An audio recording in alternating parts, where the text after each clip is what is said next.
you know, you're going to do a show and you know you're going to get people who come at you and kind of like that's the way it goes. If you're honestly going to address the subject, you have to honestly address the subject. You got to cover all the things. You got to deal with the fact that some people may disagree. Disagreement is just fine, solid, worthwhile. It's when there's a fear of disagreement because there's this idea of fealty. You have to believe something or else. That's the problem. We're going to talk about Iran and exactly that. Radio show is joining. Glad you guys are here. We are at war with Iran because Iran is at war with us. It's not because I want it. It's not because I desire it. It's not because I'm a warmonger or any other nonsense, garbage, bullcrap positioning. It's because it's real. I have got 3 dead. I have got 25 injured at this attack on a base, Jordanian base near the Syrian border. The people on the other side of this coin of we're at war will say to me, yes, because the problem is we have American troops there to begin with. If we had no American troops there, we would not be at war. I will break this down as to why that is an improper response, although an acceptable question. This is where nobody's going. They're so busy engaged in the fiefdoms, trying to prove their political bona fides and, of course, their loyalties. They're not asking the right question. Tony Katz today. Good to be with you. Find everything at TonyKatz.com. The phone number, 833-GOT-TONY, 833-468-8669. That's the number so you get to be a part of the show. Again, TonyKatz.com for everything else. And for those of you watching the live stream, leave your comments. Happy to talk to you. This is not the first attack on the U.S. from Iran. Remember, Hamas is Iran. Hezbollah is Iran. The Houthi rebels, that's Iran. They have been in constant states of attacking U.S. troops and U.S. interests all over the area.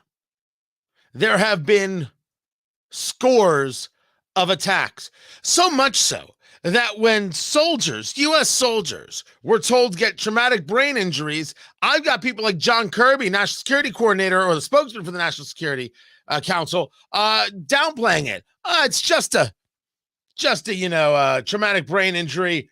No big whoop. No big whoop at all. It's a pretty big whoop. It's a massive whoop. You have soldiers that are getting injured, U.S. soldiers. The argument of should they be there or not can happen. The argument of whether or not they're getting injured is not an argument. It's factual. The question is, do you respond? The Biden administration is in no way prepared to respond at all. It is obvious and it is clear that response is not what they do.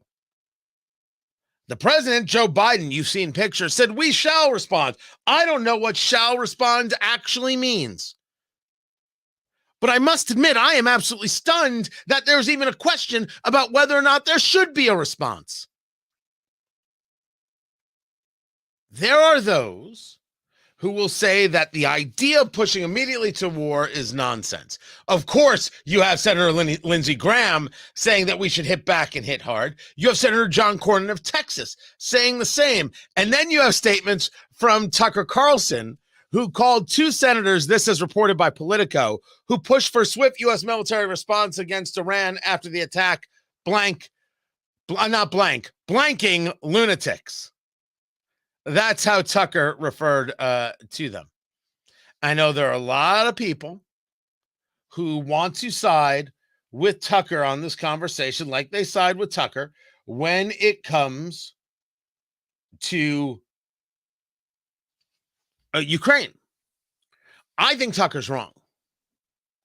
You see, the right question, I think a valuable question is, why are we there to begin with? If we weren't there, we wouldn't be attacked. That is possible.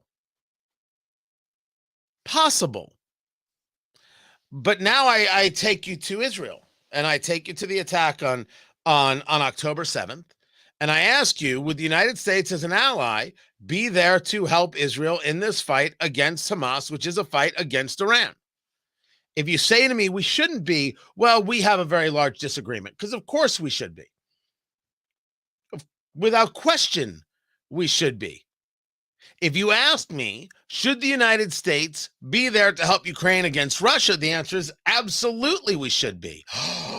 Tony's not a real conservative. Look at what he said. Calm yourself down, please. We should send bullets. We should send tanks. A troop? No. I'm on record, kitten. No fly zones? No, thank you. Getting us engaged? No. Ukraine is a part of NATO? I'm going to take a pass. Because Ukraine is part of NATO gives us an Article 5 kind of conversation. An attack on one is an attack on all. So I'm going to let Ukraine drag me into a war? Absolutely not. We have too many members of NATO as it is. Remind me to get into where Trump is on NATO and something he said and something I disagree with, if only because history proves it so. We shouldn't be there to begin with is a conversation. And one could decide it is the foreign policy of a nation. The question is, are we prepared for what comes next? Do we accept what comes next if we are not there? So we have, for example, the Houthi rebels who have long been involved in a proxy war against Saudi Arabia in the civil war in Yemen, trying to dictate control of the seas, whether it be the Red Sea, whether it be the Gulf of Aden, whether it be the Gulf of Oman, whether it be the entirety of the Persian Gulf, the Straits of Hormuz, engaging rocket attacks, never mind against Israel, rocket attacks against U.S. ships and hijacking ships, taking people prisoner. Do we allow the Houthi rebels, fully funded by Iran, to control the seas? Or do we blow them out of the water so that shipping can occur so you can get your goods at a reasonable price? Groups like Maersk, massive shipping concerns, Maersk, used to charge $2,400 for a shipping container. Now they're charging $10,000 because they have to reroute everything because the seas are not safe. My question is, should the United States be involved in keeping the seas safe? I argue yes. It's better for all of us if they do. Well, if we weren't doing that, Tony, we'd be spending less money in the military, and therefore you'd probably pay less in taxes. First of all, please. Did you just say the federal government's going to have me paying less in taxes? When the Democrats win, do we pay less in taxes? Thank you for understanding the madness of that conversation. But what about the general idea of not being able to get goods, not being able to get things shipped? The same thing is true if you allow China hegemony in the South China Sea or in the Yellow Sea. If you allow China to have full control of the seas through domination of whether it be Taiwan or the Philippines or anywhere else, how do you get the goods from point A to point B? Now you want to be able to, apply the pressure to keep the seas safe and free and the flow of trade. You're going to need to have assets in places, and that's going to involve relationships and possibly some foreign entanglements. Now, I get the constitutional warning there. I get the founding fathers warning there. I don't think it should be dismissed. As a matter of fact, I think it should be taken rather seriously. But I am discussing a reality of today's society. If we could send vessels to deal with the Barbary pirates. It was the Barbary pirates, wasn't it? Don't I have that right? Clearly, we should be people taking a look at how do we ensure that goods get through the Red Sea, get through the Suez Canal, get through the Mediterranean, get through the Straits of Hormuz. How do you do that without assets in the area? So maybe the conversation is we don't need necessarily every asset in every area, but we need some assets in some areas, which still, for a fair amount of people on today's right, would be seen as heresy. Allow me. They're wrong. They're wrong. That is not a warmongering posture. As a matter of fact, I believe it is the opposite. It is to discourage. Remember that deterrence is an actual thing. Our problem is that under Joe Biden's, deterrence doesn't work a good holy damn. And we've got so much proof of it now in so many places. Can we discuss the fact that leadership actually does mean something and strength is something that is perceived? Because the argument of, this crap doesn't happen if Donald Trump is president. Yeah, this crap doesn't happen if Donald Trump is president. This is so not a debatable subject. This is exactly the conversation going on.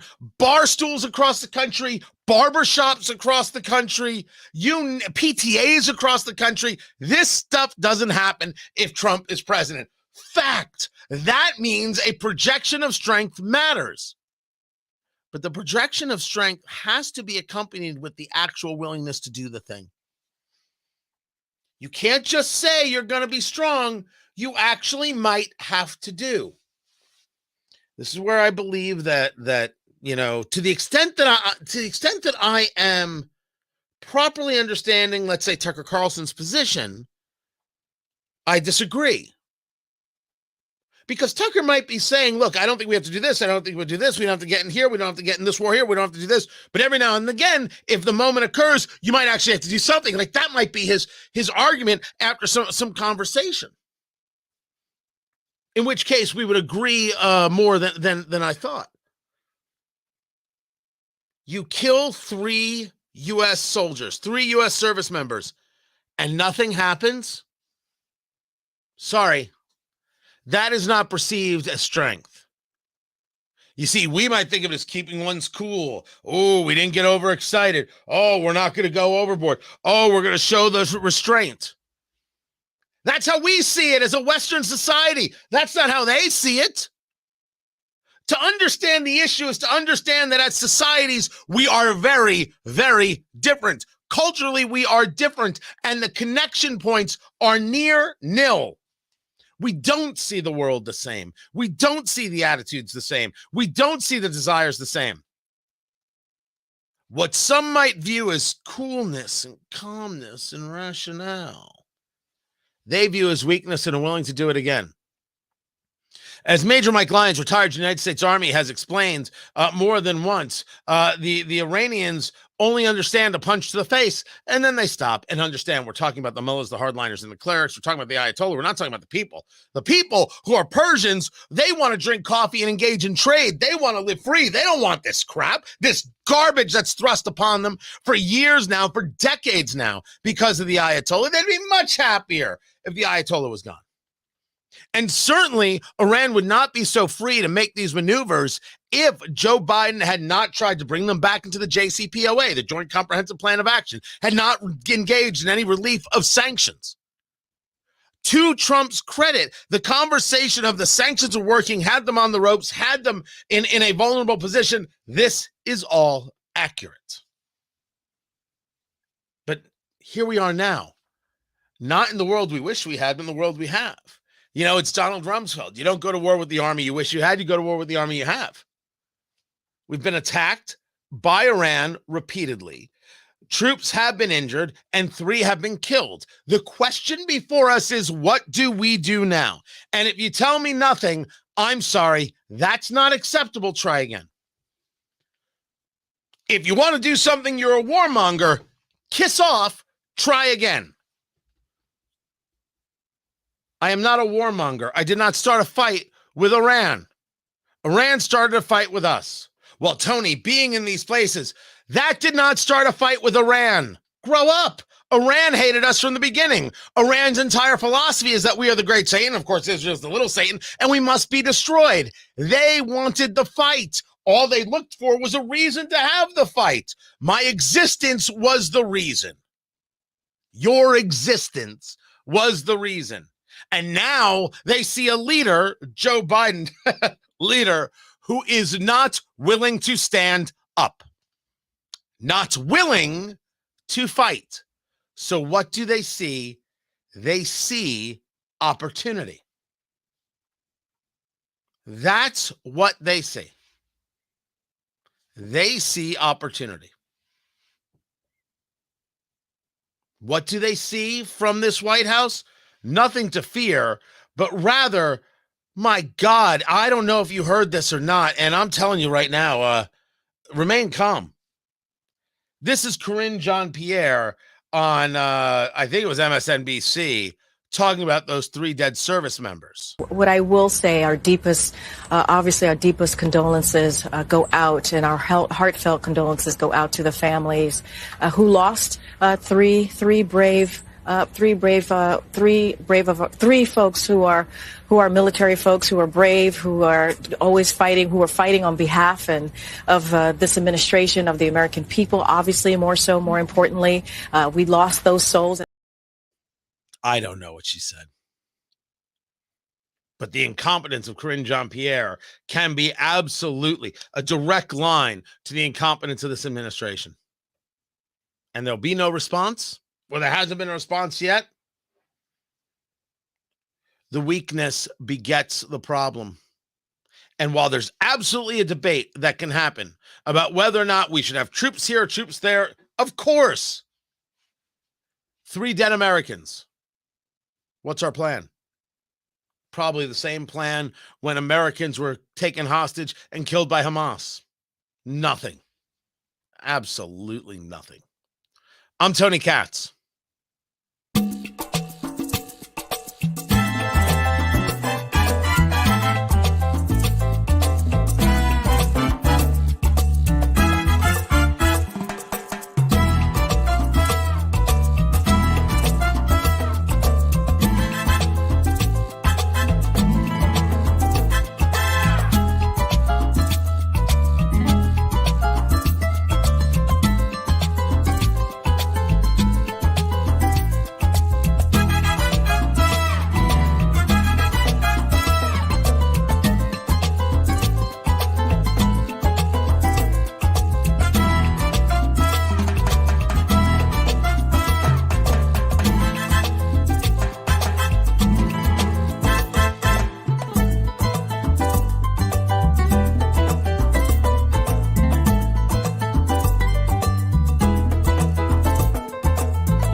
Guys, good to be back. Good to be back to the stream and doing the thing. There's a ton to get to. Look, I'm already getting the comments galore. Why am I so excited to start World War III? I'm pretty sure I made that clear that is not it. But of course, this is the attack dog methodology. This is the engage the fiefdom and not rationale. Change the policy. But what are you going to do right now? Nothing? Nah, nothing doesn't work. Nothing doesn't work. What was I going to get to there, producer Carl? What should I talk about right now? What's on your mind? This is the topic of the moment. I absolutely agree right there. Let me just see what's going on. I want to get to the border. Okay, I got it right here, guys. Like, I'd let you down. Don't be silly. We'll share the screen.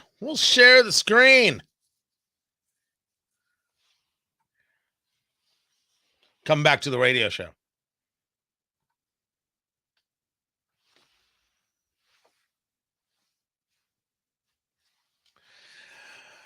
I guess Amazon did not like the iRobot.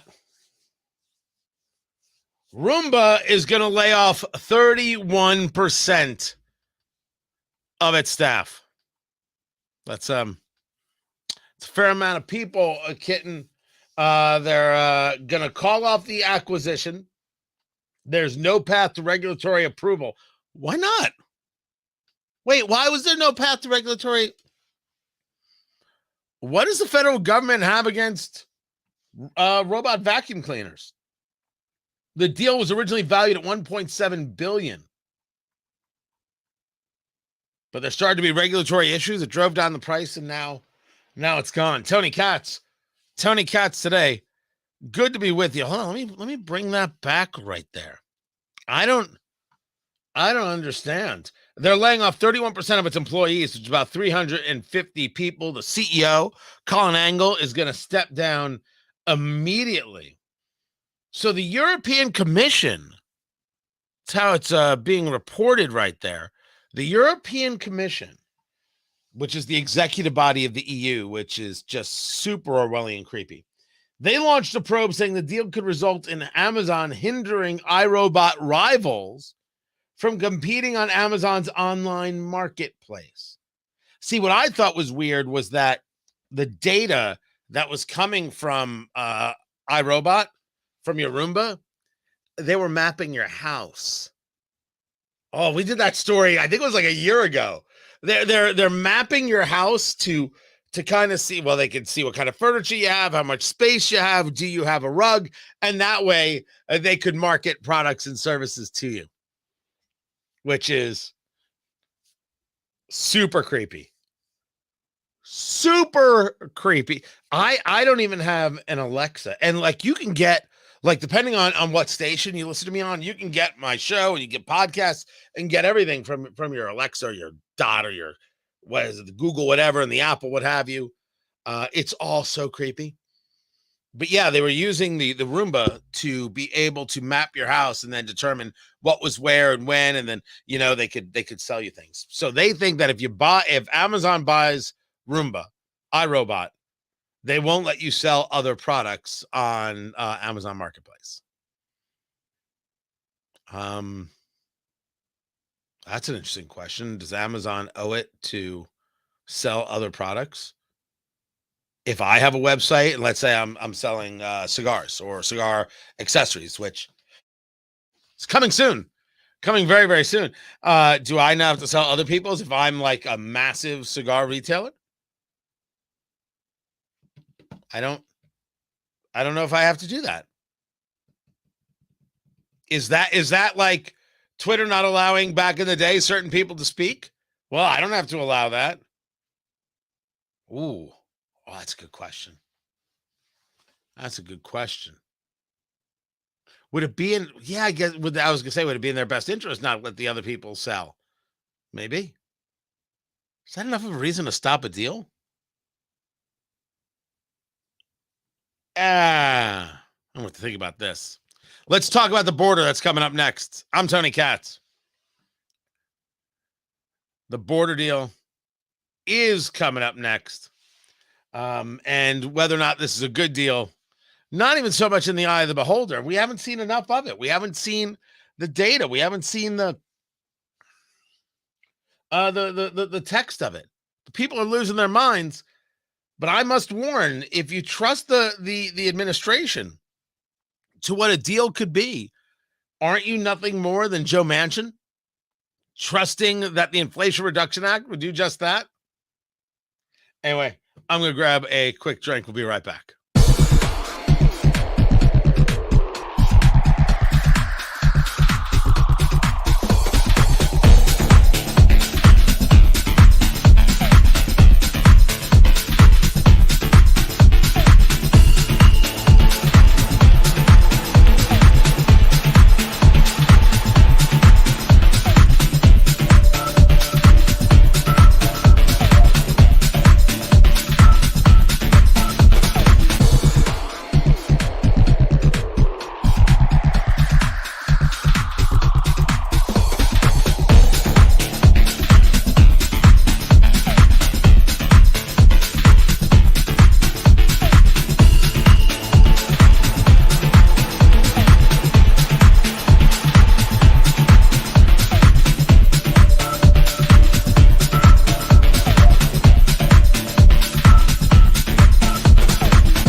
Well, I don't know, Freddie. I don't know if it's my rave music, but it's something.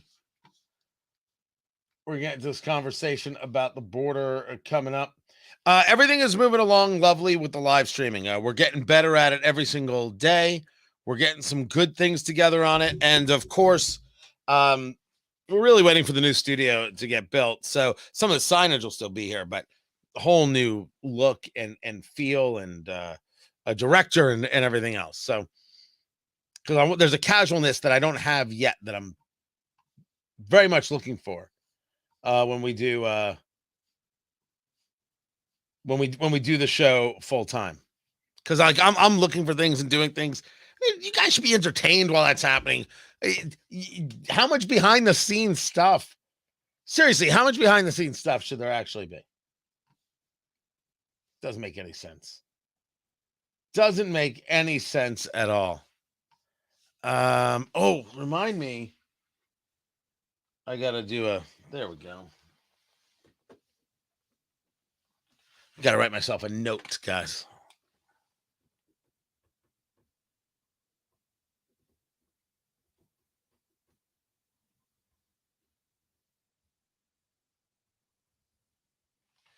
Much better. Don't forget, on Rumble, you can leave comments. I see them. A Pike 1970, good to see you, man, in Cleveland, Ohio. Of course, Freddie and Penny and the gang over there, good to see you. Send the comments. Here we go. So Senator Lankford of Oklahoma is one of the people working on this allegedly, I went full letter Kenny, bipartisan deal on the border. The problem for Senator Lankford is that you would have to trust that the Democratic Party can be trusted on the border. Like when you see Joe Biden say, I'll shut down the border if a deal gives me the authority to do so. What the hell's wrong with you? You have the authority right now. This isn't, what are we in the upside down? This isn't a debate.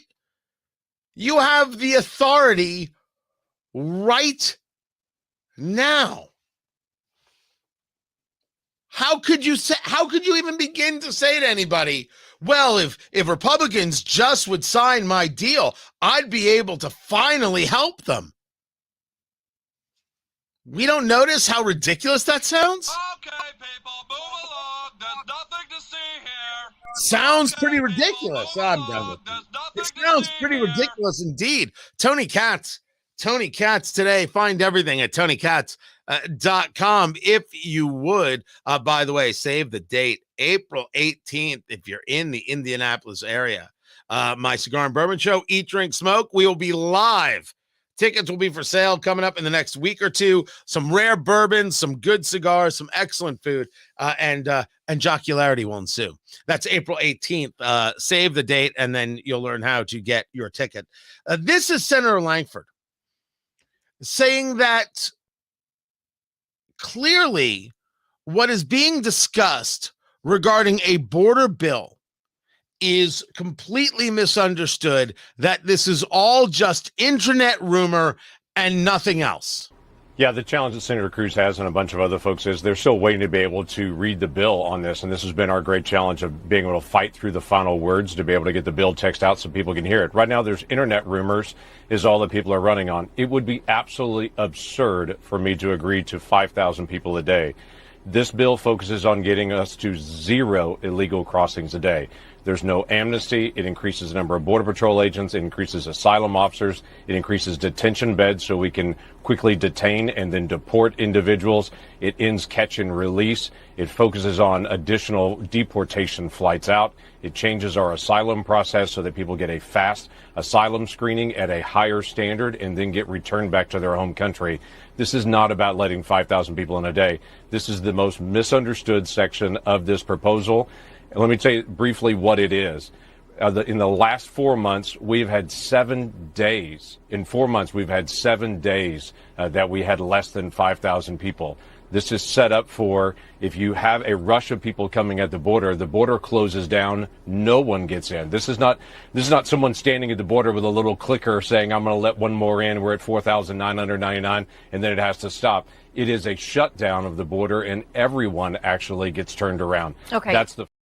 Now, in order to believe that part true, you have to believe that Biden would actually have Border Patrol do it. Not that there's something within the legislation that says that. However, we don't quite yet know where this legislation is. We don't quite know what has happened. As we know the terms, Wall Street Journal with the reporting, Border Patrol agents would be required to remove migrants if encounters reached a daily average of 5,000 over a week or 8,500 in a single day. Homeland Security would then, I'm reading it right here, would then have the option to act at a daily average of over 4,000 a week. And the border couldn't reopen for migrants until the level was sharply below the trigger number over 2 weeks. You're going to get Democrats to go along with that? You're going to get the squad to go along with that? Right now, I have Representative Ocasio-Cortez saying it's wrong not to fund the UN, what is it, the RWA? You know, the group that aided Hamas in killing Israelis? Yeah, it's wrong not to fund them. You're going to get these people to somehow be okay with shutting down the border? You're out of your head. You're out of your mind. And this is where I would provide serious warning to Senator Langford. You're talking about trusting a political party that cannot be trusted. This is why you have this. Oklahoma GOP condemns Langford for the bipartisan Senate talks. That is something else. Here is the statement right here that the state committee of the Oklahoma Republican Party, the supreme authority of the Oklahoma GOP, condemned the actions of Senator James Langford. The resolution calls on Senator Langford, quote, to cease and desist jeopardizing the security and liberty of the people of Oklahoma and of these United States. Further, it states, until Senator Langford ceases from these actions, the Oklahoma Republican Party will cease all support for him. Now that's something else. That is really something else. I would only argue to the senator that the Democratic Party has not shown to be serious on the issue if they are still in some level of demand that border funding be connected with Ukraine funding. But let's even go just a different direction. A lot of people will hit that direction. No. How about the idea that all of a sudden the border matters to the Biden administration? For 3 years, we have been having this conversation about what the hell are we doing? There is no control. There is no focus. Nothing. Why are we not doing more? Why are we not engaged in providing better security? Why are we pulling away some of the Trump policies? Why are we not more aggressive? They wanted to get rid of Title 42. Title 42's got to go away. That was if there's a health emergency, you can turn people around, and that's what we used regarding COVID. Then we let it sunset, and it went to Title 8, which is, I think, one of the original pieces of legislation going back to the 40s. And then all of a sudden, we saw that people were really being turned away, like the border was, things had slowed down. Well, that's over. And now we're seeing record numbers month after month of people crossing over. Month after month after month, we are seeing record numbers. It's an election year, and now they care. It's an election year, and now they care. And they utilize arguments like this. So on the first day of his administration, the president took this very seriously. And when it came to immigration, when it came to border security, he put forth a comprehensive piece of legislation. That was almost 3 years ago. If Congress, House Republicans didn't get in the way and they actually took action, we probably would be in a different place today. Now what we're seeing in Congress is in the Senate, Republicans and Democrats together are working towards a bipartisan deal, which is, by the way, what Americans want to see. 75% of Americans want us to take action on immigration, a broken system in immigration, really secure the border. You heard from the president this weekend. You saw his statement on Friday. He said, give him the new enforcement authorities, right? New authorities, and he'll use it. He will use it to secure the border. And that is lying. He doesn't need new authorities. He has authorities. It came with the title and the office. It came with the plane and the unlimited ice cream. You can shut down the border anytime you want. Go ahead.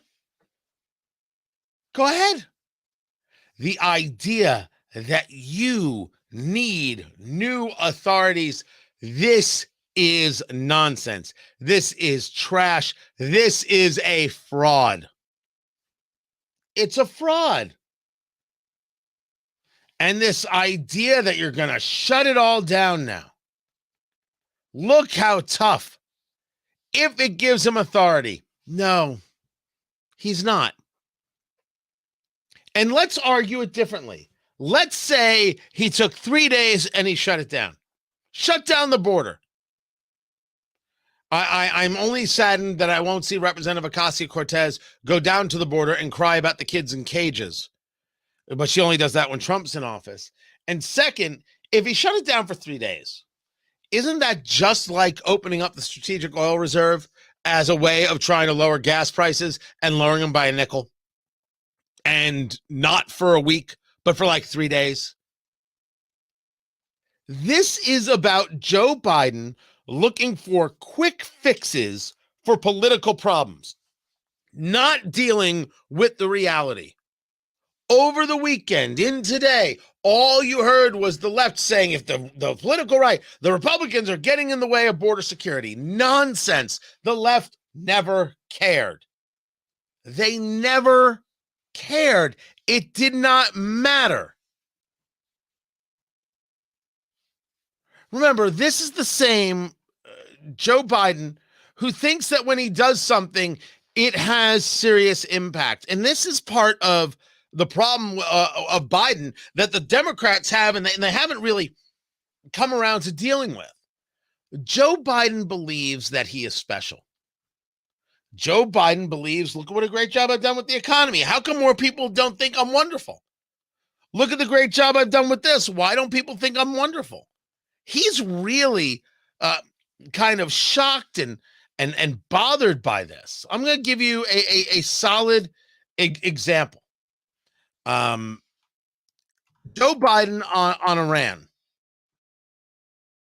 Joe Biden told Iran, he told us he did it. He told Iran, don't. 3 U.S. service members are dead, but he told Iran, don't. What does that matter? If you told them don't, what? Like, don't engage in attack, don't hurt anybody, don't kill anybody. They didn't listen, did they? But he thinks because he said it, that's enough, that he somehow carries the weight and the word and the voice of God.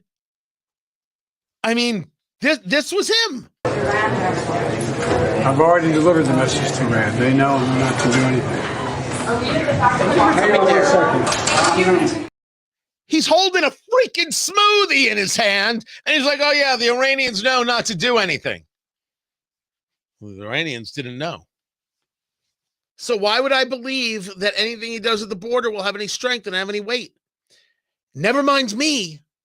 Why would Senator Langford believe it? Why would Senator Langford believe this? That is the part that boggles the mind. And so I want to see the legislation before coming to a final on this. And it's interesting. There are people who are commenting on this. I thought this was pretty interesting. Now, I happen to like Andrew McCarthy. I dig him. But this was McCarthy. The border deal is a bad deal regardless of Trump's opposition. Okay. That's putting yourself out there. Yeah, there are a couple people saying that the Republicans aren't down for this because Trump controls the party and Trump believes this and Trump believes that. I'm sure there are a couple people who are opposed because it's Trump. My normal positioning would be to be opposed because the Democrats have shown they can't be trusted. How much more of a failure could Alejandro Mayorkas be? Speaking of, there are impeachment articles now going against the Homeland Security Secretary. And of course, Donna Brazile on ABC wants you to know, just a stunt. You seem to trust journalists more than I do. I trust certain. That was Bill Maher. That wasn't it. Here's Donna Brazile. And what is with the impeachment? It's obviously all about the border. That's not the way you're going to have a, get a deal here, and it's only going to shrink your majority next year, which is going to make a border deal much more difficult to get. Impeachment is a political stunt, so let me just come out and say it. We haven't had an impeachment of a cabinet secretary since the Civil War. I had to really go back and look that up. And so what is this about? They don't want to legislate. Martha, they have not passed, 25, 30 pieces of legislation. Barbara, you need to go back to Congress maybe. And they're running out of post offices to name. They're running out of coins to mint, but they will not sit down and craft a deal that can stop the crisis at the border. Donna Brazile is a liar, except she did call it a crisis at the border. And so, well, now this is happening because now they've decided they can engage this politically. It's unseriousness. Is impeaching Alejandro Mayorkas for failing to do his job a stunt? Allow me to take it in a different direction. Sure. Yeah, it's a stunt. Totally, Donna. It's a stunt. Absolutely, positively, it's a stunt. 150% unquestionable, without a doubt, it's a stunt. God, I hope it's successful. Do you think I care, or anybody should care, whether you call it a stunt? Do you think all those families whose children and family members have died of fentanyl poison care? Do you think those people who live at the border who've had to deal with the crime and the rape and the Lord only knows what else? You think they actually care? You think they give a good holy damn whether you think it's a stunt? It's a stunt, Donna Brazile. You got it. Whatever it is you say. I hope it works. We're either going to have a safe border and have people who are serious about it or not. And I would like to have a safe border and people who are serious about it. And I'd like to get rid of the people who aren't. So, sure, stunt, whatever you say. I'm Tony Katz. Good gosh. Sometimes they say things that doesn't matter. Great, you got George Stephanopoulos to like you on ABC. Who cares? Doesn't mean anything. What matters is that you have somebody who's serious. And it's clear Alejandro Mayorkas is not serious. We'll be right back.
Yep. We've got a short segment coming up, and then we'll take the break.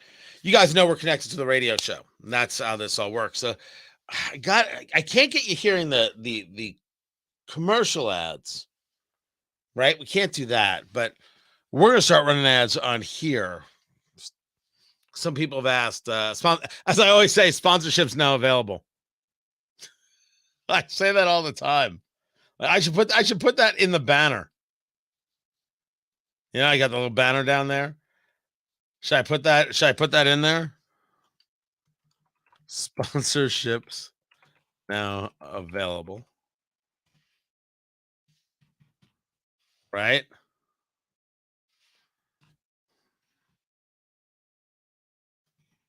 Your ad here. There. See how that looks. See how it goes. Sponsorships now available. All right, so hold on, I gotta edit that up.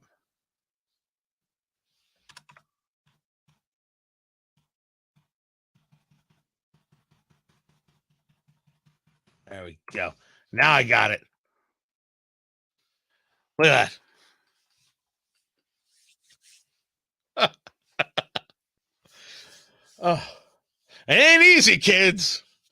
Who had written the article that ad-supported journalism is dead? It's all subscription these days. I forgot who just wrote that. I don't know if I 100% believe it. I think that would be based on what you're looking to do. That's what I would think. Show's coming back. I don't think the ad subscription model is dead yet, or the ad model. The subscription model certainly has taken hold. I'm curious, how many things do people subscribe to, right? Never mind Netflix or Hulu or anything else. What about news services? Whether it's something like the Wall Street Journal, the Washington Times, or whether it's something like Daily Wire or you know, myself, what have you. There comes a moment, right? But the ad still works. I think it's a question of how people to create the content see their financial model. Because there's got to come a moment where people stop subscribing. It's just costs too damn much. I got to assume that's the case. Meanwhile, keep it here. This is Tony Katz today.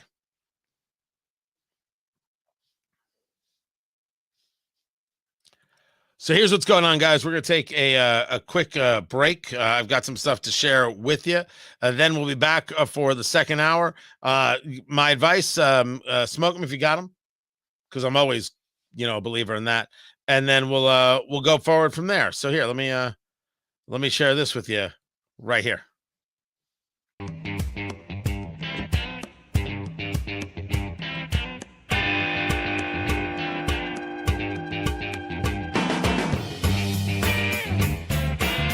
What is the strategy to beat President Biden in a primary, considering that the Democratic Party has stated that no debates? We heard this from Simone Sanders on MSNBC not too long ago. No debates, so no chance for you to engage in this conversation. So what do you think the move point, the pivot point is for Democrats? Well, what are you asking? Are you asking what is my kind of path to victory? Correct. Well, I think that it's unfortunate that the president is not going to debate. I think this is a time in our nation's history when so many people are feeling like the system is rigged against them and the electoral system is also rigged. And the Democratic Party ought to be at the spear tip of convincing Americans that, of creating an election that's a template for democracy, where there's retail politics, real debate. And that we're not like the Soviet Union, where the party picks the candidates.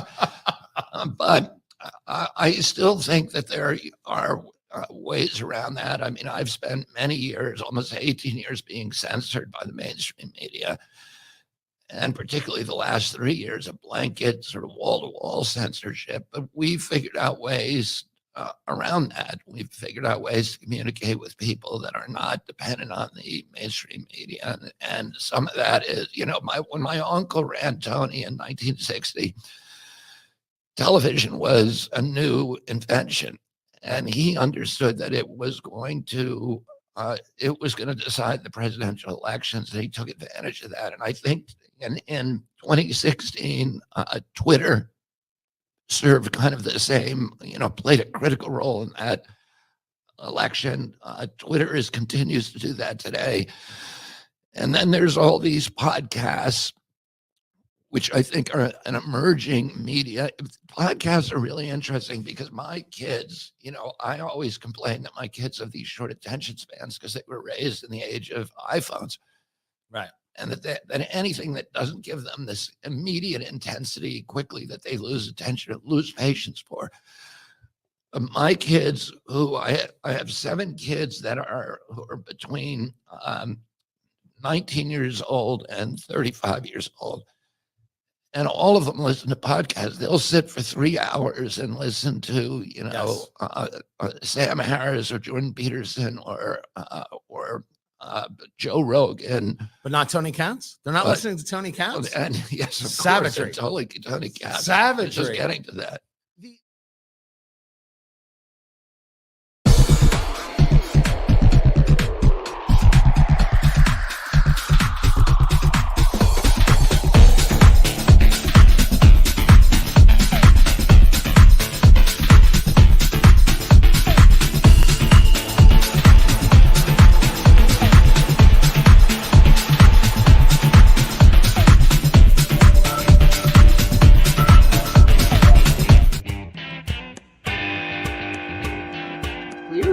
When you have the full force of the federal Department of Justice coming after you, when they have called witnesses before a grand jury, when they have made allegations that, as Bill Barr says, are very serious, you have an uphill fight for any defendant.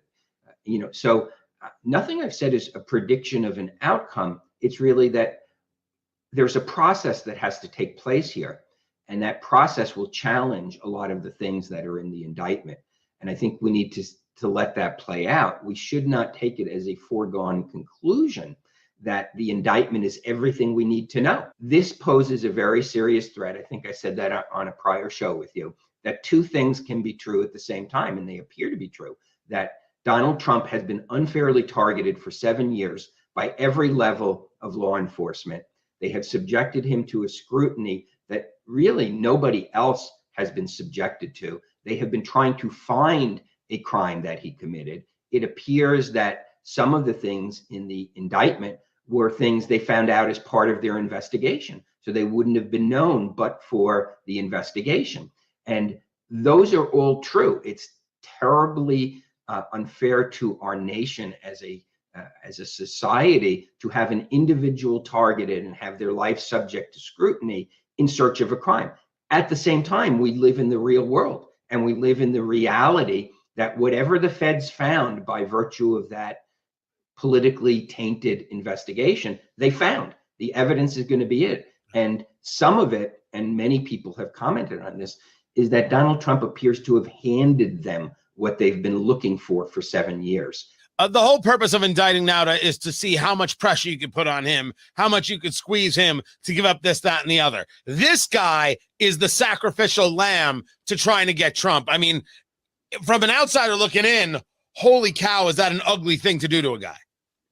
Yeah, I mean, but that happens all the time in prosecutions, in investigations. They try to squeeze somebody. They try to tell them, look, you can either help us and tell us what you know, or you're facing 25 years in jail.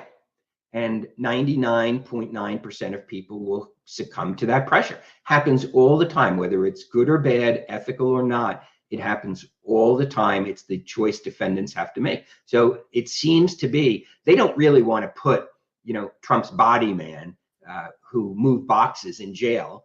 Maybe they do want to, but that's not the point of this whole indictment.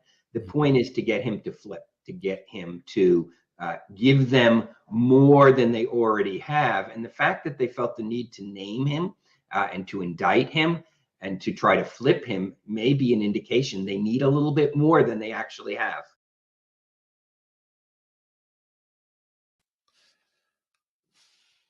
Guys, welcome back as we get ready to bring back the radio show into business. What's going on with the, it's over here. The little hair thing right there. Just that. What is that? I'm always checking the hair. I don't know what's going on there. I don't know. Anyway, it's good to see you. It's good to be back. I'm right now dealing with somebody who's like, I definitely sent you that email. I'm like, you no, you didn't. No, you didn't. And if you did, I would have, I would have gotten it. So I have, articles, but no, didn't get it. See, not crazy. That's just it. So a lot to get to, including the UNRWA, which I got to pull up those stories for. There's no need for us to fund the UNRWA, and we should do away with this. And we really, I think to a larger extent, we need to do away with the people, politically speaking, of the people who make rabid kind of commentaries. Why are they not called out for their barbarism, for their insanity? It would seem to me that they should be addressed aggressively, and it doesn't happen. People like Representative Ocasio-Cortez, they do not get responded to aggressively when they dang well deserve it. It is frustrating, to say the least. So I'm going to see if I can find one of these things for you, because what she said about the UNRWA is gross. Absolutely gross. So I'm going to try and find that for you. I'm going to talk about the story regardless. But it's these people, they don't stop, they don't rest, they don't quit. Just ugliness on ugliness on ugliness. That's all they've got. I can't find it. It's pretty upsetting. All right, we'll survive without it. Meanwhile, I've got a bunch of things to get to on this subject and why you have to be able to confront these Jew haters. Because remember, it's that today. It's America after that. We're to the point where we all understand this, correct? The same people who push the anti-Semitism and push that bigotry are the same people who want to do away with Western civilization as a whole, basically America. I'll explain. I'll get to it right now as the show comes back. So let us address the UNRWA and why the United Nations has failed us and how we should start looking in a different direction. Tony Katz today. Find everything at TonyKatz.com. Rumble, YouTube, live stream is happening, even Facebook, and Facebook sucks. It's not my fault, Zuckerberg. It's your fault. Just saying it the way it is. I'm not the one who made the platform terrible. You did. Your bigotry, your people, your hires, your issues, not me. Don't get mad at me for noticing. The phone number, 833-468-8669, 833. Got Tony. The story is that the UNRWA, the United Nations Relief and Works Agency, now has 9 countries that are refusing to engage in funding because of the October 7th attack. This is going to bring us to a conversation about Representative Ocasio-Cortez. And Sarah, if you could find her tweet, throw it there in a graphic about wanting to still fund these people. The story goes that the United Nations Relief and Work Agency had not just some, but had a great number of participants in the planning and actual attack from Hamas on Israel on October 7th, that murdered over 1,200, that raped women, that burned women and children alive, that took children hostage, women hostage, the elderly hostage, and people have died in captivity. They've been placed in cages, which, according to Democrats, used to be a bad thing, and now I guess is peachy. The United States, Germany, United Kingdom, Australia, Italy, Canada, Finland, Netherlands, Japan, all saying, let's woe up here. Let's just not have this. Let's ask ourselves, what has happened here? Well, what has happened here is that the United Nations, as we have long suspected and long known, is an organization made up of some of the worst people in the world. Bigoted, despicable, awful, obscene people. They are in favor of despots. They are in favor of the destruction of democracy, if you will. Because I say democracy, I talk about the United States as a republic, but you get the point. The United States and Israel, always bad. Libya, Cuba, and China, mwah! Chef's kiss. Those guys are freaking awesome. You see it again and again and again and again. This support for the most hateful. As Evan Sayet explains, it's not just wrong, it's wrong as wrong can be. That's where the political left is. 180 degrees diametrically opposed to the truth. Again and again and again. You gotta work at being that wrong. You gotta want to be that wrong. But how many times are we supposed to take a look at this and say, this is good. This is a value. My goodness. Thank gosh we've got the United Nations. Tell me what the United Nations has done. I've said this about the federal income tax. Tell me now the good that has come from the federal income tax. The federal income tax has divided Americans. The federal income tax has been used as a cudgel against Americans and their free speech rights. Where is the value that has come from the federal income tax? And I will tell you, it's nowhere. It doesn't exist. There is no value that has come from the federal income tax. None. What's the value of the United Nations?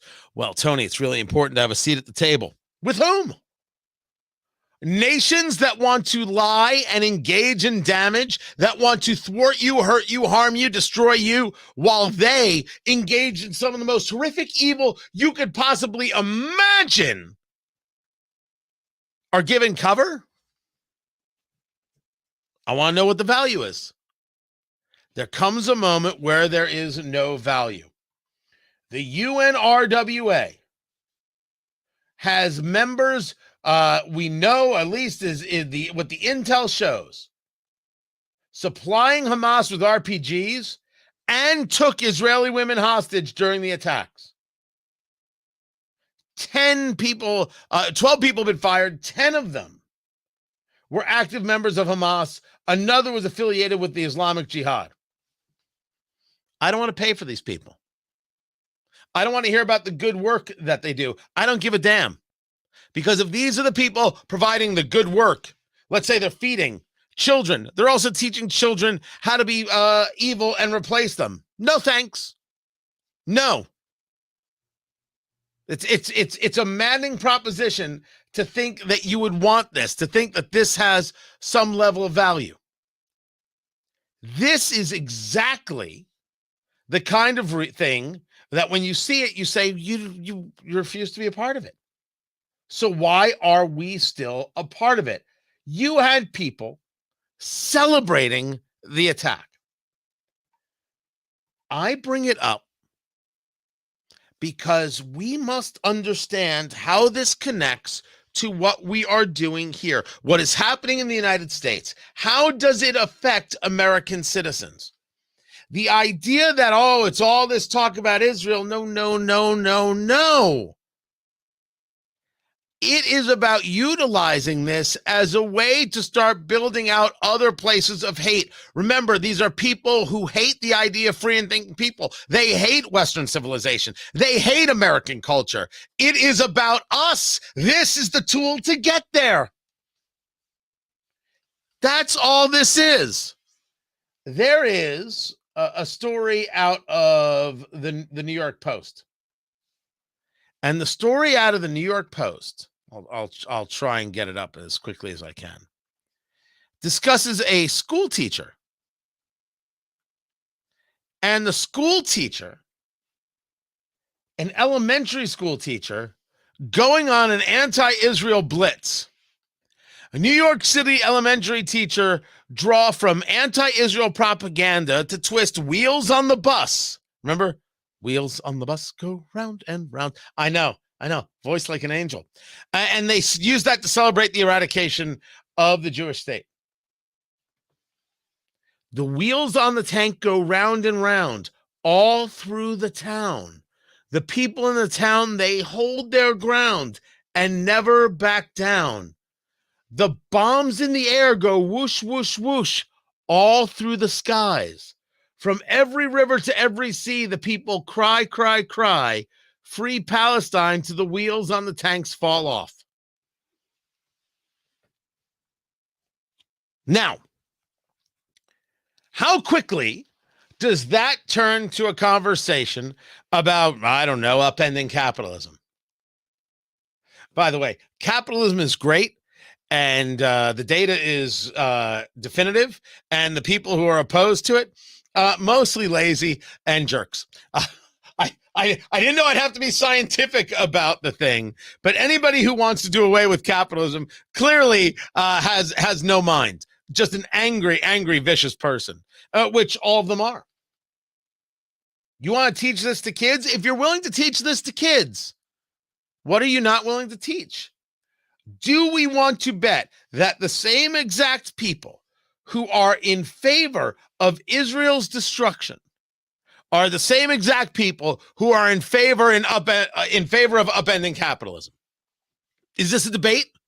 Are we somehow thinking that maybe magically they're different folk? Same exact folk. Same exact folk, same exact conversation. Get it understood. This is the story. In New York, because these things always happen in New York. Remember when New York was the place that was going to show us all how to do it? You see, us in the Midwest, we were just rubes. But those New Yorkers, they know how to be good, kind, decent folk. Sure. Whatever you say, kitten. I would play the audio, but I'm not sure if there's cursing in it. So this is via Scooter Caster, New York.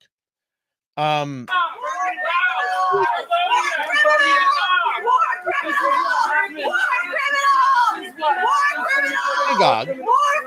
And people are throwing water at them and shouting, "We will burn down your homes." Let me tell you, it took a lot to teach those adults how to feel that way. It didn't happen overnight. It happened over time.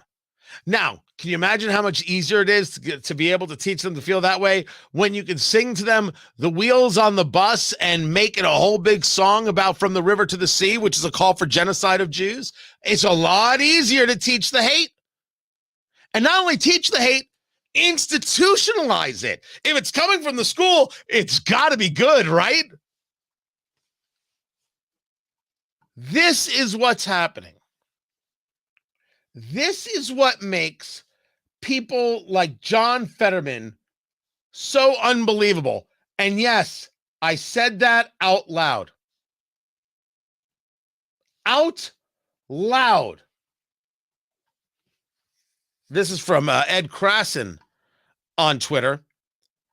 They showed up. Senator John Fetterman, of course, is the senator who had the stroke from Pennsylvania. And we're talking about a lefty's lefty. And even before the stroke, ne'er-do-well and the parents supporting him, mayor of this town, and runs for Senate against John Fetterman. Against Mehmet Oz, Dr. Oz. Has the stroke, still campaigns. Western Pennsylvania decides he's more authentic. He can't put together a sentence. He isn't sure where he is. But my gosh, he's one of us. And they vote for him. Beats Mehmet Oz. He goes to the Senate, where he cannot put together a sentence. He cannot understand what is being asked of him. It was horrific to watch. I don't know why his family hated him so much. I said those words. I still mean it. You had to go and get treated for depression. I've gone through depression. It's a horrible concept. But as a member of the U.S. Senate, that's a danger. And then what happens?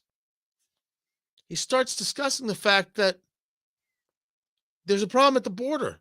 Before Joe Biden decided to make it a political sloganeering nonsense, what does he do? He states that Congress should not get involved in going after Zyn, these nicotine pouches. It's a legal product. Leave people alone. I'm going to err on the side of freedom. Oh, okay. Then he starts being supportive of Israel. And when you see a group of pro-Palestinian, which is to say pro-Hamas supporters, out in front of the Capitol, there he is in the background waving an Israeli flag. They came to his house. So he stood on the roof waving an Israeli flag. Waving an Israeli flag at these pro-Hamas protesters who were chanting, "You can't hide. We accuse you of genocide." Good Lord. If you want to accuse somebody of genocide, it's Hamas. By the way, people are still protesting. They want a ceasefire. Israel offered one, a 2-month one, to Hamas to get the hostages, and Hamas didn't take it. How come there's no call for Hamas to stand down. No, none of that, because that's not the point. Every ceasefire conversation is also a lie. The objective is the eradication of Israel, which will be followed up by doing away with Western civilization, American culture, how you educate your kids, as opposed to how they want to educate your kids by teaching them the wheels on the bus mean run over Jews. You must recognize how these things get placed together. It's the same group of people. The same group of absolutely, positively hateful people who want to destroy what is quite simply a better way of life. It's better. This is better. It's not debate. It's just better. And they want to rip it apart. And we enable these institutions to let them. That's going to bring us to Bill Maher and Seth MacFarlane in a fascinating back and forth that will do a very good job of explaining where we're at in America. Keep it here. I'm Tony Katz, and this is Tony Katz Today.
Guys, good to see you.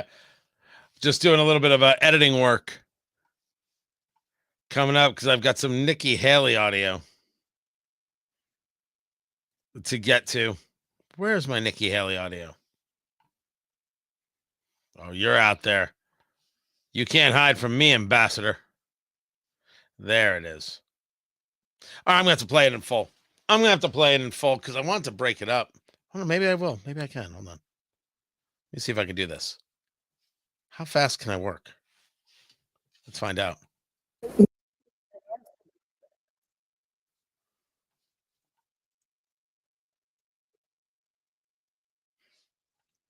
All right. There we go. Now I got it coming together. Got questions? I have got answers. Leave a comment, whether it be on the I couldn't say Rumble. All of a sudden it became Joe Biden. Or YouTube, Facebook, also Twitter. You can comment there as well, and leave your comments. I just wanted to get this ready for the show. See, this is why I need a producer. Why I need this part handled. It can't be Carl's working the board. Carl's doing important radio stuff, right? It's not on him. Not that. Of all the things that are on him, that one is not on him. So there's that. And we will get this together. There it is. Beautiful kitten. Look at that. Right on time. Folks, we are fancy people.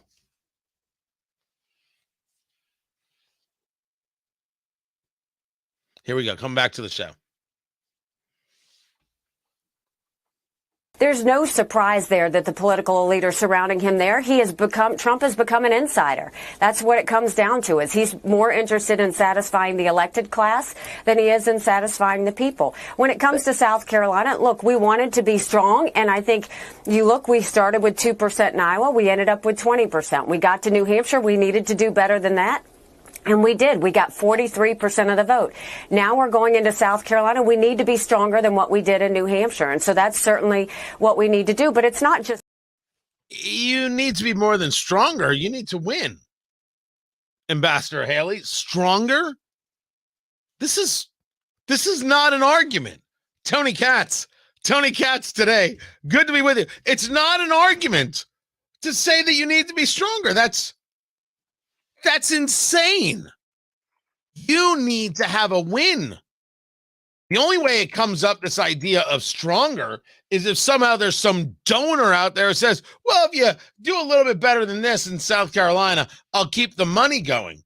And she's on Meet the Press having this conversation. And even Welker, the host, is like, are you sure about that? I think I need to do better than I did in New Hampshire. So this is a building situation. It's not about which state you get and which state you don't. Do you need to actually win? I hear you saying you need to do better, but don't you need to win your home state to show that you can win your home state, and really put some delegates on the map for yourself?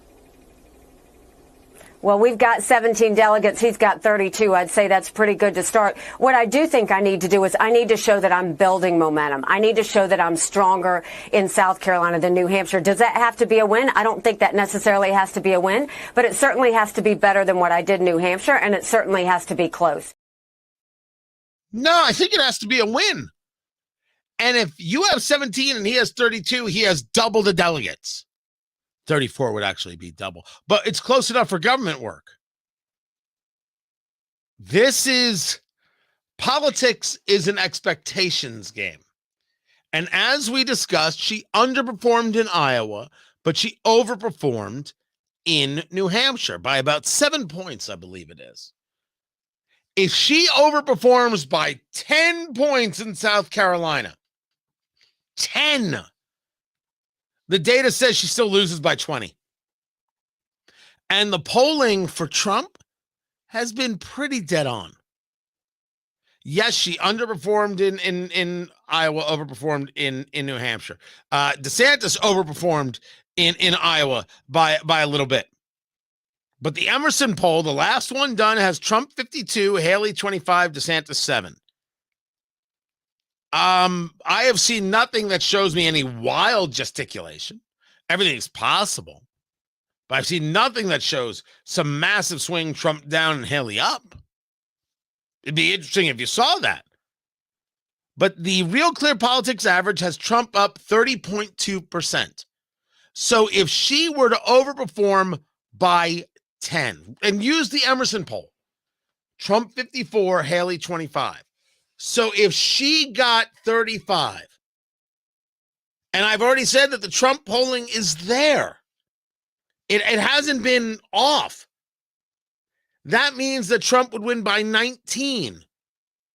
You're going to try and sell that as, hey, look who's coming on strong.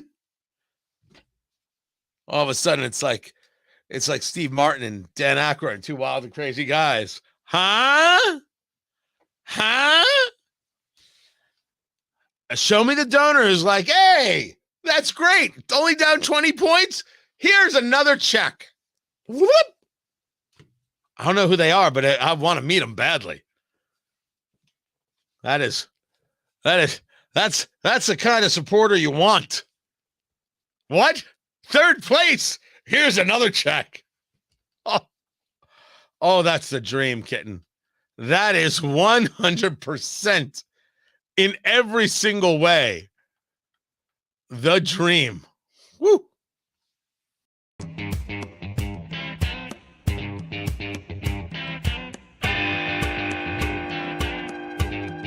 We have had a series of conversations over the years. Noah, we have things that we agree with and things that we disagree with. But when it comes to this, starting with this story right here about this attack on a hospital, where immediately it was about blaming Israel for the attack, and the New York Times did it best. The headline changed 3 different times, starting with Israeli strike kills hundreds in hospital, then at least 500 dead in strike on Gaza hospital, and then finally ending up with at least 500 dead in blast at Gaza hospital. Your piece over at National Review, I read the headline, "The hospital bombing lie is a terrible sign of things to come." How did they get to this place, Noah?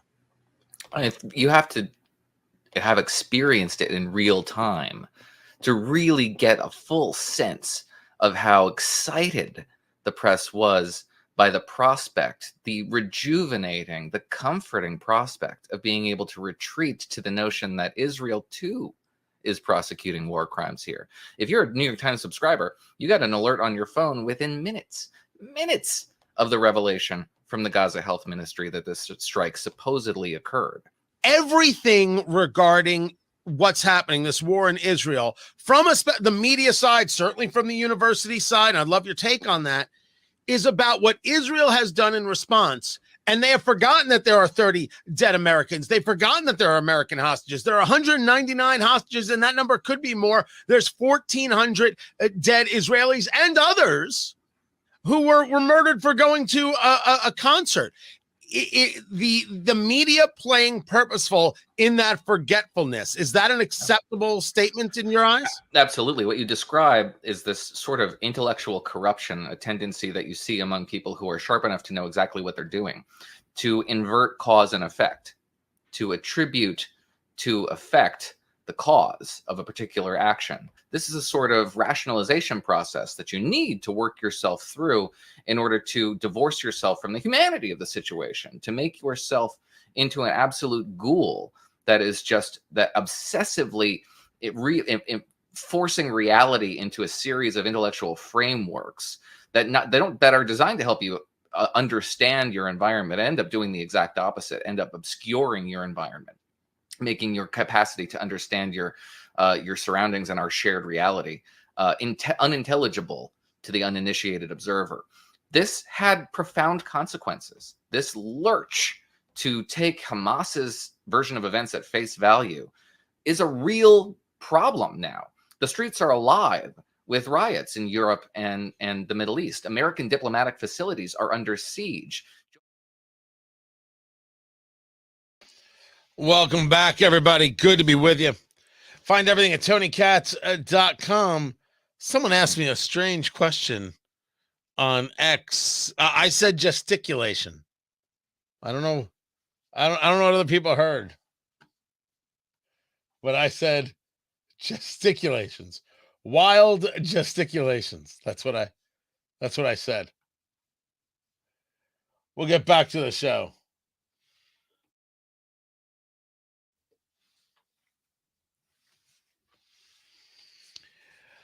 Perhaps you saw over the weekend the people at the Louvre who decided that they would throw soup at the Mona Lisa because they were going to stand up for the environment, and they were done with people always wanting more and more oil. They threw soup at the Mona Lisa. Tony Katz today. It's good to be with you. Find everything at TonyKatz.com. This is the kind of madness that can only be dealt with in one way. These two people walk up, they throw soup at the Mona Lisa. Now, the Mona Lisa is, I don't believe the Mona Lisa is covered by glass. It's small. It's not this gigantic painting. It's small and it's got barriers and things like that, but not necessarily guards. I know this because two pieces of human garbage were able to throw soup on it, and neither one of them got tackled or punched in the face. Now, you say to me, Tony, you're not advocating for punching women. Listen to me carefully. The destruction of artwork is the kind of stuff that ISIS does. And I believe in responding to that with such absolute force that people become afraid. Art matters. Art separates us from the animals. The expression of the soul is extremely valuable, incredibly important. One of the horrors of art in today's society is the freaking nihilism that goes on. It is absolute nothingness, and we say, look at that, and we celebrate it. It's literally nothing. Statues that are faceless and nameless and shapeless, as opposed to a statue for a Greek god or a Norse god or a military hero or a great someone. The art is about nothingness. And the appreciation of nihilism doesn't actually get us anywhere. It's pretty damn dumb, if you ask me. We should not be supporting nothing. And we should be protecting the great art that's out there. And if that means punching someone in the face repeatedly until they stop, I'm in. Now you say to me, Tony, I don't think you could say that on radio. I want you to understand how seriously I take the issue. When some total fool walks into a museum and glues themselves to the wall because they don't want any more oil, they need sustainable food. That's what these people were about. What is more important, art or healthy, sustainable food? Art. I said art. And I don't think you do anything by wasting food by throwing it on a painting. You could have fed two people with that soup because they each had a can of soup. So as far as I'm concerned, you're the problem. Again, punches to the face. But you see the people who glue themselves to the walls. Have you ever seen those people? They glue on their hand. They glue themselves to the wall. I don't believe in removing those people. They have to figure out how they get out. I believe in building enclosures around them with windows so we can watch them slowly decay. You glued yourself to the wall. You think that there is something within the social contract that says you can do anything you want and I have to be respectful. You glue yourself to a wall and I have to somehow get you off the wall. No, I don't. You have to figure out how you're going to eat and use the bathroom. I'm going to build an enclosure around you because I don't want the smell getting out. Never mind whatever leakage might occur. And people can look in the window and watch you chew off your own arm to get to freedom. What's that movie? It's 137 Days. You are the James Franco of real life. Even though James Franco didn't actually do it because he played the part in the movie. Neither here or there.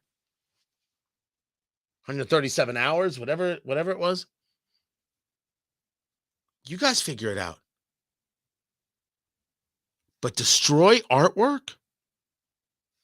That's what ISIS does. Now, you notice I didn't say we should kill you. Like we do to ISIS, and nobody would bat an eye. But somehow with these people, if you said that, Tony, you've gone too far, and there might be a suspension in your future. All I did was say punch him in the face and protect the artwork. What? I already brought it down some. Why don't you just say thank you, Tony? You're a world-class humanitarian. Which I am, actually. You're welcome. That's not the story I wanted to get to. It's just something I'm absolutely disgusted by. The story I wanted to get to was a conversation between Bill Maher and Seth MacFarlane on Bill Maher's show Real Time, which Seth MacFarlane is the creator of Family Guy. Family Guy and American Dad, the Orville, the movie Ted, with the, he plays the stuffed bear. That movie made me laugh. Right? I would sing the Thunder Buddy song, but that I know I can't do on air. I don't know how a guy who makes me laugh that hard can be so politically horrific. It kills me. But he is. And in this, it's shocking to him to hear Bill Maher explain that he doesn't trust journalists because the journalists are one-sided. For example, this is a flunky on MSNBC who Joy Reid has on to explain Israel. And I'll say, as someone with expertise and also someone who grew up in the global south, this is a huge moment. There is such global frustration and frankly confusion over 4 months in President Biden having not changed course as the death toll in Gaza has increased, as allegations of war crimes have come in. So for people who have been alarmed by this and have felt, you talk to us about human rights, about the international rules-based order when it came to Ukraine, what about brown people in Palestine? This is a huge moment. I'd say the judgment is also really important in brown people. So it's not about a fight for that's biblical. It's not about land. It's about an attack on brown people. Of course, this is about some world court ruling on Israel being guilty of genocide. They held off a little bit on that, and people are like, oh, it's a win. It's a garbage court. When they want to change, they'll change. They're not serious people. And we're supposed to take this seriously? Does it matter if some world court says Israel's done X, Y, or Z? It's Israel or Hamas. Take your pick. It's like David Mamet writes, you take the most leftist person in the world and you say to them that the United States has fallen apart in 5 minutes, not a single ounce of it will exist. Literally, the ground will disappear. Everybody will die. There are 2 planes. One is going to Syria. The other one is going to Israel. Pick one. Case rested. Right there. But again, this is the kind of thing that MSNBC promotes.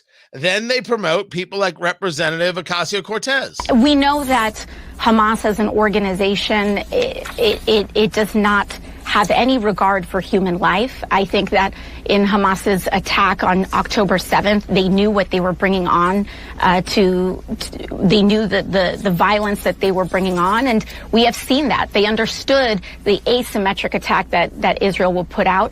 Israel has been indiscriminately attacking Gazans, and we have seen over 25,000 Palestinians have been killed, over 70% of whom are women and children.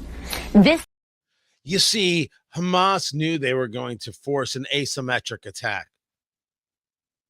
No one in NBC says, whoa. They murdered 1,200 people. What to you would be a symmetric attack? They murdered 1,200. They set babies and women on fire. What exactly is the symmetrical attack? No one responds that way. And then, of course, she goes about quoting numbers from the Gaza Health Ministry, which are numbers from Hamas, which are not believable numbers to begin with. Have people died? Absolutely. Their numbers, they don't count on how many they've killed. But all of this is to set up the conversation that Maher is having with Seth MacFarlane and the near incredulousness that MacFarlane responds with, and of course, invokes Trump. You seem to trust journalists more than I do. I trust certain journalists, yeah. Yeah, I do. Certain ones I do. Yeah. Not a lot. And not a lot? No. And everything I read, whatever source, it's only half the truth. They print the narrative. They don't print truth. That's a generalization, though. Well, it is, but it's because it's generally true. Really? Yeah, they print the side of the story. By the way, that's exactly what Donald Trump wants. What you just said is exactly what he wants. It doesn't matter. Don't trust the reporters. Okay. Don't trust the journalists. Well, Hitler was a vegetarian. Doesn't mean I'm like Donald Trump.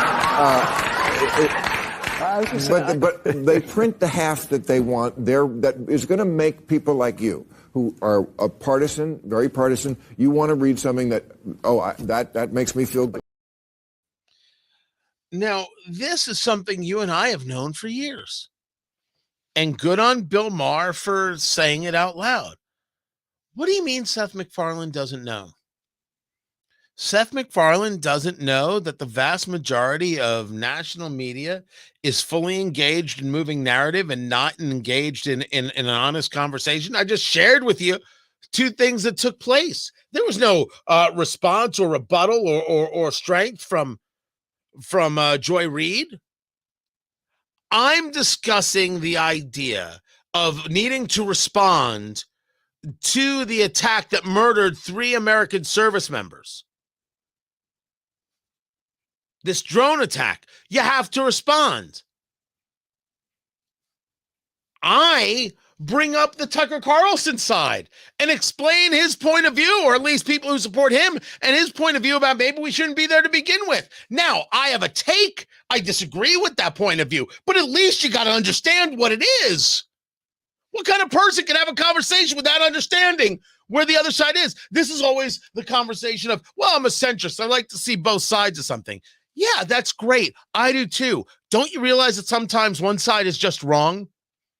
One side wants to give you chocolate. The other side wants to hit you in the head with a bat. One side is better than the other side. Why is it so hard for people to say? Sometimes something's right and sometimes something's wrong, and it's very, very clear. Seth MacFarlane can't see that? Seth MacFarlane doesn't know that? Or is Seth MacFarlane bothered that Bill Maher exposed that? Because he used the line of lines, and something that you have to start maneuvering yourself out of in case anybody wants to try and pigeonhole you in it.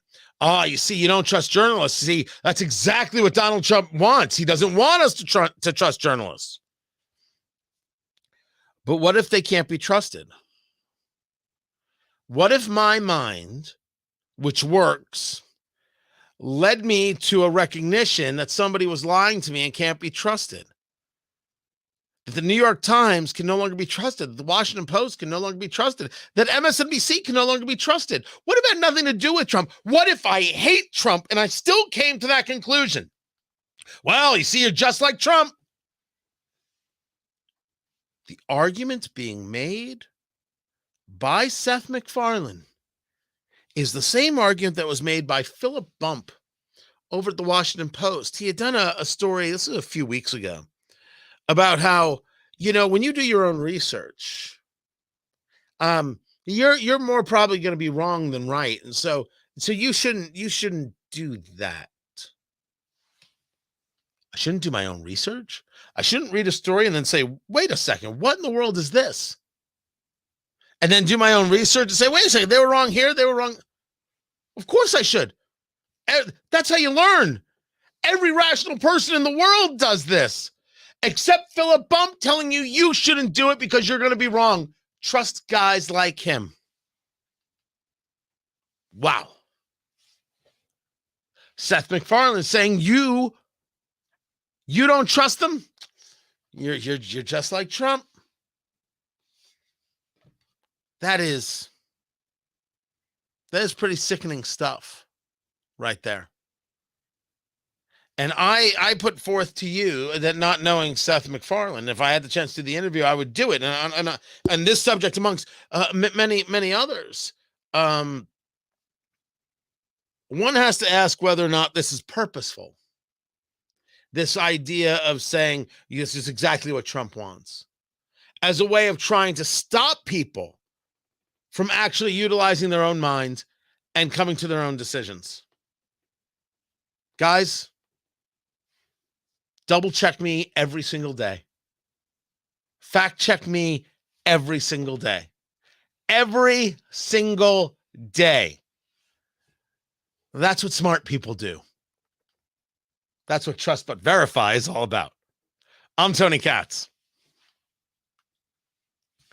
It hit me as I was doing that. I wanted to get to something, and then I forgot what it was, which is the worst feeling in the world. Like, oh, I want to hit this one more thing, and then I forgot what the thing was.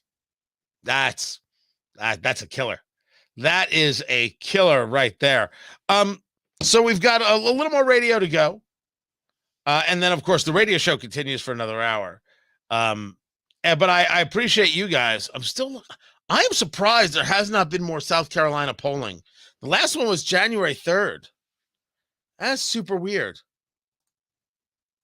That is super. I don't know why. Not so sure. On Twitter at Tony Katz. So be sure to follow me there. X.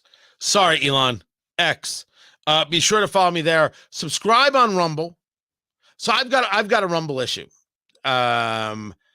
Look, I love the platform, but for some reason we get likes and subscribers and it doesn't connect to numbers and we don't know what's going on.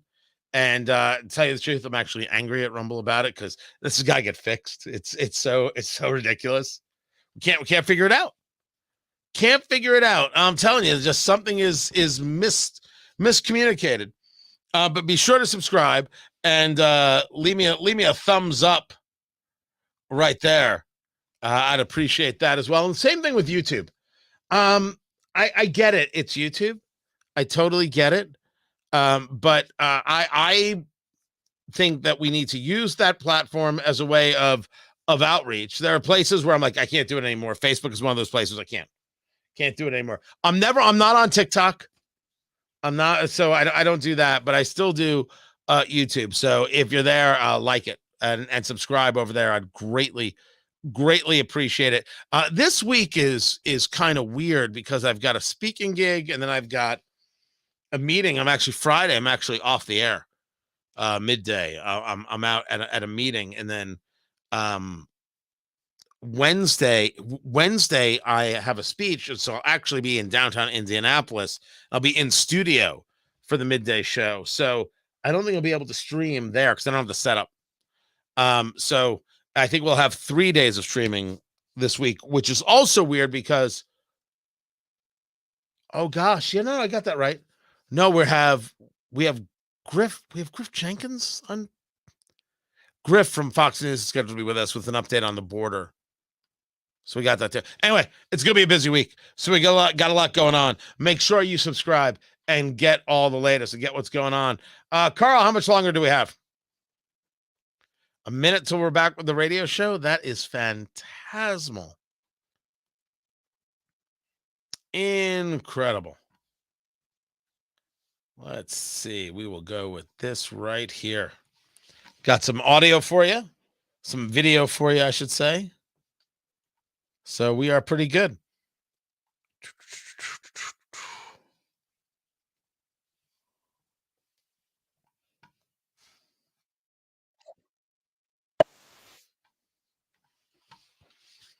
Right.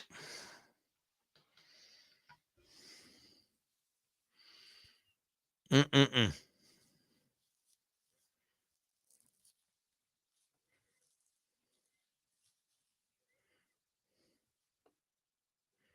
be back in 1 second. I'm just waiting for some video to come together, guys. That's what I'm doing. There it is.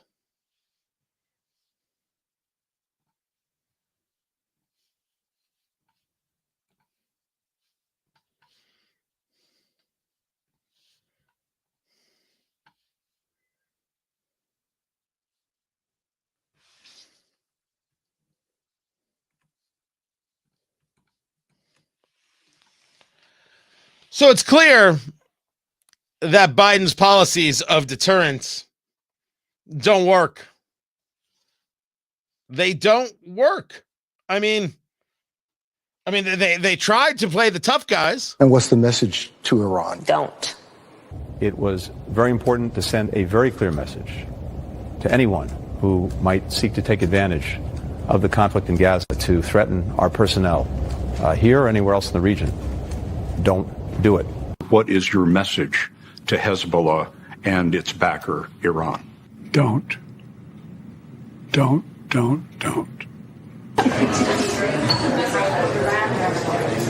I've already delivered the message to Iran. They know not to do anything. I don't think they got the message. They murdered 3 American service members. They didn't get the message. Maybe it's because the messenger is so weak. They don't trust the messenger. They don't believe the messenger. They think that the messenger is a punk. Maybe what America needs is a new messenger. Yeah, let's go with that. This is Tony Katz today.